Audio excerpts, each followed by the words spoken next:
Hi, it's Susie from Active Seniors here with another quick exercise tip. Now, once you've mastered something like a chair squat or a freestanding squat, I'll just quickly show you what that is. Imagine this is my chair here and I'm squatting down and coming back up without using my hands, or alternatively I might have my hands on the back of a chair and squat down like so. It's time to try and increase the challenge a little bit. Now, one of the easiest ways to increase the challenge and also to create a little bit of variety is to add external load, but in different positions. So it's really common to see people holding weights in both hands as they're doing the movements, and there's nothing wrong with that. But if you want to challenge your body a little bit more, it's good to play around with the position that you have the load in. Now, I've got my backpack here because I think it's one of the most underused tools when it comes to exercise.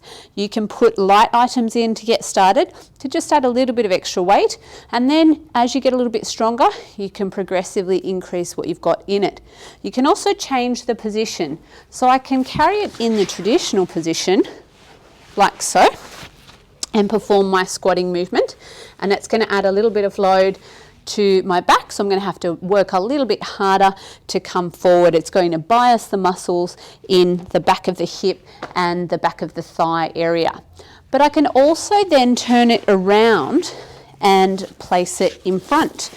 Now, hopefully that doesn't interfere with my microphone. I'll just put it up here for a second. And I can do the same thing, so squatting down and coming back up. But this time with the load in front of me, I'm going to be focusing a little bit more on the muscles in the front of the thigh area. Another thing, if you are using a weight, is to vary and just have one weight rather than having two weights in either hand, because that's going to then pull me down towards the side of the weight. So I'm now recruiting more of the muscles on the side of the trunk area. And again, I can make that even more challenging by changing the position of my hand as I'm performing the movement. So instead of holding it by my side, I can now get more of my shoulder and arm muscles involved by holding it in this position near my shoulder. And if I'm really advanced and I want to take it that little step further, I can do the same movement with the arm overhead.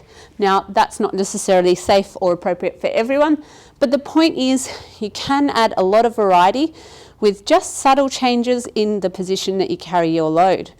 So I hope you've enjoyed today's tip. Stay safe, stay active, and I'll see you soon for another quick exercise tip.